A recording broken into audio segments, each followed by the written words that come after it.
This is The Wire for 2300 Zulu, November 28th, 2025. Precedence is routine. Information cutoff is 2200. Bottom line up front. Safety notice impacts most Airbus aircraft. Policy changes announced following shooting in Washington. Beginning with international events, around the world this morning an emergency airworthiness directive was issued for all variants of the Airbus A320 platform due to an issue which results in solar radiation potentially affecting the electronic aileron computer or ELAC. Approximately 6,000 airframes are affected by this issue. Analysts comment.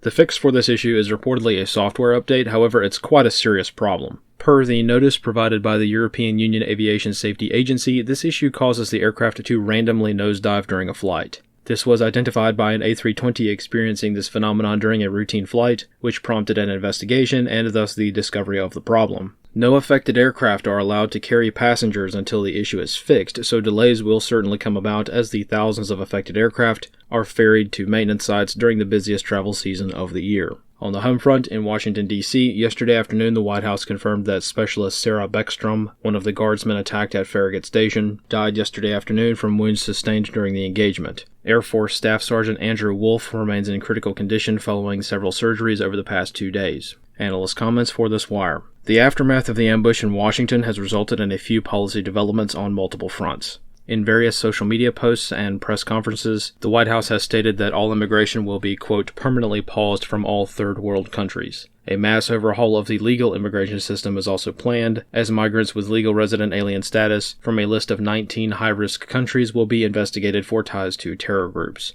More broadly, further efforts to prevent future attacks are largely taking the form of cracking down on immigrant communities which are known to conduct terrorist attacks, as well as crime in general. The Somali situation in Minneapolis is a major focus, as operations were planned for the city even before the shooting in D.C. Whether or not any or all of this will happen is anyone's guess, but these are the claims that are being made at the moment. Minneapolis is an easy first step, by comparison at least. Speculating a bit, the White House and the Pentagon as well are probably trying to prevent a future event from occurring, which might spiral into other problems. Time is of the essence, and getting involved in a counterinsurgency mission in the American homeland is something that nobody wants. It's gritty, dirty, and most Americans are not willing to see what living in that kind of world is like, so if a more traditional counterinsurgency effort were to get underway in the homeland at some point, it won't be something to jump into lightly or without much preparation. Lone wolf attacks are usually exceptionally deadly because they're almost impossible to predict or plan for. However, doctrinally speaking, these types of attacks are not necessarily indicative of a full-blown insurgency, which usually has a more hierarchical planning effort.